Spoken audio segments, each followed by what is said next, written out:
আমি সম্মানিত আমার মাথার তাজ ওলামাদেরকে জাতীয় ঐক্যের আহ্বান জানাই। আমি আমার সম্মানিত রাজনৈতিক ব্যক্তিবর্গদেরকে জাতীয় ঐক্যের আহ্বান জানাই। আমরা নামাজ কায়েম করতে চাই। জামাত ইসলাম এই কথার উপর একমত আছে না নাই? নামাজ কায়েম হোক, একমত না জামাত ইসলাম? হেফাজত একমত না? ইসলামী আন্দোলন একমত না? তাবলীগের ভাইয়েরা একমত না? পীরের মুরিদেরা একমত না? আপামর তাওহিদি মুসলিম জনতা একমত না? তাহলে নামাজ কায়েম করতে হবে। নামাজ কায়েম করতে হবে, এই কমন গ্রাউন্ডে আমরা সবাই একমত, ঠিক কিনা? যাকাত আদায় করতে হবে, সবাই একমত, ঠিক কিনা? নারীদের পর্দা করতে হবে, শালীন পোশাক পরতে হবে, একমত সবাই, ঠিক কিনা? বৈষম্য বিরোধী বাংলাদেশ চাই, সবাই একমত, ঠিক কিনা? মেরিটোক্রেসি, মেরিটোক্রেসি, আর কোনো মামা চাচার ফোনে পদ দিলে হবে না, মেধার ভিত্তিতে সবগুলো পদ ঠিক করতে হবে, চিল্লায় বলো ঠিক কিনা? আমরা একমত না? স্বাধীনতা সার্বভৌমত্বের প্রশ্নে আমরা সবাই একমত, ঠিক কিনা? আমার নবীরে গালি দিলে রাষ্ট্রীয়ভাবে সর্বোচ্চ শাস্তি তার নিশ্চিত করতে হবে, ঠিক কিনা?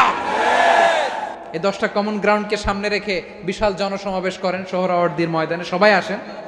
জামাত ইসলাম, হেফাজতে ইসলাম, ইসলামী আন্দোলন, পীরের মুরিদ, তাবলীগ, খেলাফত মজলিস, সবাই একসাথে হন, তাহলে সবাই জানবে যে এই 10টা বিষয়ে আমরা একমত। বলেন, এই ঐক্যতে আপনার দরবার যাবে? দরবার নষ্ট হবে? আপনার দল নষ্ট হবে? আপনার আকীদা নষ্ট হবে না? আমার মাথার তাজ সম্মানিত ওলামায়ে একরাম, এই 10টা কমন গ্রাউন্ডে যদি এক হন, আপনার আকীদা নষ্ট হবে? আপনার আকীদা আপনার, আমার আকীদা আমার, আপনার দল আপনার, আমার দল আমার, আপনার পলিসি আপনার, আমার পলিসি আমার, কারো কিছু নষ্ট হবে না। কিন্তু যে বিষয়ে আমরা সবাই একমত, এরকম 10টা মৌলিক পয়েন্টে আমরা একমত হতে চাই কি চাই না? এতে কারো কোনো লস নাই, কারো কোনো ছাড়ও দেয়া লাগবে না, কারো দরবারও যাবে না, কারো দলও নষ্ট হবে না, কারো আকীদাও নষ্ট হবে না। আমার আকীদা আমার, আমার দল আমার, আমার সব ঠিক আছে। শুধু এই বিষয়ে আমি একমত, তুমি একমত, তুমিও একমত, তো আমরা সবাই একসাথে বসে জানান দেই যে এগুলোতে আমরা একমত, শোডাউন করি। বাংলাদেশের যে কোনো মহাসমাবেশকে সেই দিনের মহাসমাবেশ ছাড়িয়ে যাবে, চিল্লায় বলো ঠিক কিনা? এরপর জেলায় জেলায় বিভাগীয় বিভাগীয় আপনারা ওয়ার্কশপ করেন, সেমিনার করেন, আইস ব্রেকিং প্রোগ্রাম করেন, এইভাবে আমাদেরকে আগাতে হবে। তাহলে number 1 common ground based, number 2 issue based, issue ভিত্তিক ঐক্য। যখনই জরুরি কোনো ইস্যু আসবে আমরা ঐক্যবদ্ধ হব। রাজি আছেন সবাই? সবাই রাজি আছেন? আল্লাহ তাআলা আমাদের সবাইকে ঐক্যবদ্ধ জীবন ধারণের তৌফিক দান করুক, আমরা পড়ি আমিন। আমরা যদি বিচ্ছিন্ন হই, একে অপরের যদি মারামারি করি, একজন যদি আরেকজনের কাফের ফতোয়া দেয়, আমাদের কি ক্ষতি? শুনবেন? কথা কয় না, শুনবেন? 1 নাম্বার ক্ষতি হচ্ছে, আমরা যদি বিচ্ছিন্ন হই আমাদের শক্তি কমে যাবে, আমাদের পাওয়ার আমরা হারাবো। আমাদের কি হারাবো? পাওয়ার। মনে রাখবেন, যখন আমি একা থাকি তখন আমি ব্যক্তি, যখন আমরা সবাই মিলি তখন আমরা শক্তি। এই শক্তি নিয়ে আমাদের সামনে এগিয়ে যাওয়ার দরকার আছে না নাই? তাহলে আমরা যদি নিজেরা বিরোধে লিপ্ত হই, আমাদের ক্ষমতা, পাওয়ার ছুটে যাবে। আমরা এই পাওয়ার হারাতে চাই না, ঠিক কিনা বলেন? রব্বুল আলামিন ঠিক তাই বললেন। রব্বুল আলামিন বললেন, খবরদার, ওয়াতিউল্লাহ ওয়া রাসূলাহু ওয়া লা তানাযাউ ফাতাফশালু ওয়া তাযহাবা রিহুকুম ওয়াসবিরু ইন্নাল্লাহা মা'আস সাবিরিন। আল্লাহর আনুগত্য করো, নবীর আনুগত্য করো, কিন্তু খবরদার নিজেরা বিরোধে লিপ্ত হয়ো না, নিজেরা মারামারি করো না, তাহলে তোমাদের শক্তি কমায় দিবে কে? ফাতাফশালু, তোমরা সাহস হারাবা, ওয়া তাযহাবা রিহুকুম, তোমাদের শক্তি কমে যাবে, পাওয়ার কমে যাবে। তাহলে আমরা যদি নিজেরা মারামারি করি, আমরা নিজেরা যদি বিচ্ছিন্নতায় লিপ্ত হই, আমরা যদি মতানৈক্য করি, তাহলে আমাদের শক্তি কমে যাবে, ঠিক কিনা? আমরা শক্তি কমাবো। আচ্ছা, ছোট্ট একটা বাঁশের কঞ্চি যদি আপনারা দেয়, পায়ের মধ্যে ধাক্কা দিয়ে ভাঙতে পারবেন না? এরকম বাঁশের কঞ্চি যদি 20টা একসাথে জোড়া লাগায় দেয়, ভাঙতে পারবেন? কথা বোঝে নাই মনে হয়। চিকন একটা বাঁশের কঞ্চি দিলে ভাঙা যাবে না? এরকম চিকনই 20টা বাঁশের কঞ্চি একসাথে লাগাই দিলে ভাঙতে পারবেন? কারণ যখন আমি একা থাকি তখন আমি ব্যক্তি, যখন আমরা সবাই মিলি তখন আমরা শক্তি। আর কখনো কাউরে কাফের বলে গালি দিবেন? তুই জাহান্নামী বলবেন? ঝগড়া লাগলে লাগাই দিবেন?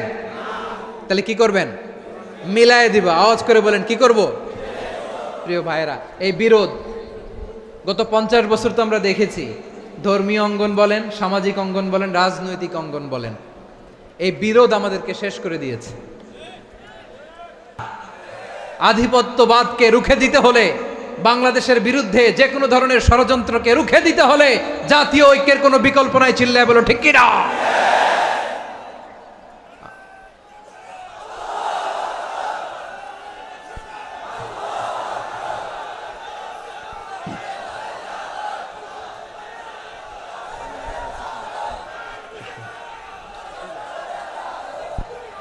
আমার প্রিয় ভাইয়েরা, আমার ভাইয়েরা, আর কাদা ছড়াছড়ি করব না ইনশাআল্লাহ। বলেন আল্লাহুম্মা ফারশাদ। আল্লাহ তুমি সাক্ষী থাকো, আল্লাহ তুমি তৌফিক দাও। আওয়াজ করে পড়েন আমিন। আর একে অন্যকে কাফির বলে গালি দিব না, ঠিক কিনা বলেন? রাজি আছেন? ধ্বংস করে দিয়েছি আমরা আমাদেরকে। আপনারা হালাকু খানের নাম শুনেছেন? মঙ্গল অধিপতি হালাকু খান বাগদাদের আমাদের বিশাল দারুল হিকমা লাইব্রেরিকে ধ্বংস করেছে। 10 লক্ষ মুসলমানদেরকে কচুকাটা করে গণহত্যা করেছে। জানেন, আমাদের সভ্যতা সূতিকাগারের কেন্দ্রবিন্দু ছিল বাগদাদ। ইরাকের বাগদাদে যেদিন সে রক্ত নিয়ে হোলি খেলা করে, রক্তের হোলি খেলা যেদিন হয়, ওই দিনও বাগদাদে বাহাস চলতেছিল। আমাদের বাহাস কি চলতেছিল? আপনাদের এলাকায় বাহাস আছে? এই প্রচলিত বাংলাদেশে যে বাহাস, এটার সাথে ইসলামের কোনো সম্পর্ক আছে? এই পর্যন্ত বাহাসের পরে পরাজয় বরণ করছে এরকম কোন দল আপনারা পাইছেন? আমি পাই নাই। প্রত্যেক দলই বাহাসের পরে সংবাদ সম্মেলন করে বলে আমরা জয়লাভ করিয়াছি, ওনারা পালাইয়া চলিয়া গিয়াছেন। আছে না নাই? কারণ সত্য জানার জন্য, সত্য মানার জন্য আসে না তো, নিজের জ্ঞান জাহির করার জন্য বাহাস করে। বিপক্ষ দলের আলেমকে ছোট করার জন্য বাহাস করে। এই বাহাসের স্থান ইসলামে নাই। চিল্লায় বলো ঠিক কিনা? এই সমস্ত বাহাসের দিন শেষ। ঐক্যবদ্ধ হওয়ার বাংলাদেশ।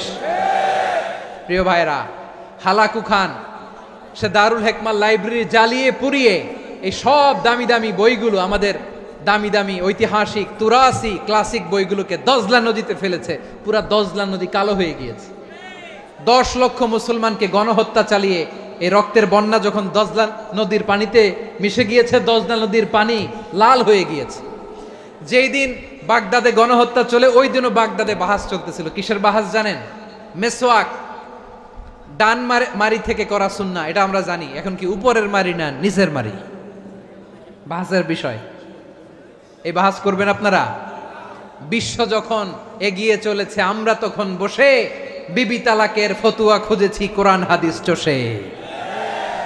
তালাক ইসলামের অনেক গুরুত্বপূর্ণ অনুষঙ্গ। তালাক কোরআনের একটা সূরা। কিভাবে তালাক হবে না হবে আমাদের ফোকাহায়ে একরাম, আমাদের আকাবেররা সব বলে গিয়েছেন, সব জানা। আপনি হয় এটা মানবেন, নয় ওইটা। ওইটা নিয়ে বাহাসের দরকার নাই, ওইটা নিয়ে মারামারির স্থান ইসলামে নাই। আওয়াজ করে বলেন ঠিক কিনা? এখন পেকুয়ার ভাইরা, শেষ কথা বলি, আওয়াজ করে বলেন আমরা ঐক্যবদ্ধ হতে চাই কি চাই না? চান? এই যে আমি বিনয়ের সাথে আলেম সমাজকে জাতীয় ঐক্যের আহ্বান জানালাম, এটার সাথে আপনারা সংহতি প্রকাশ করেছেন? বিনয়ের সাথে আজকের এই পেকুয়ার ময়দান থেকে আমাদের রাজনৈতিক নেতৃবৃন্দদেরকে জাতীয় ঐক্যের আহ্বান জানাই, আপনারা সংহতি প্রকাশ করেছেন? এখন এটা রোড ম্যাপ কি, কিভাবে আমরা ঐক্য প্রক্রিয়াতে এগিয়ে যাব? শেষ কথা বলি, একেবারে সহজ।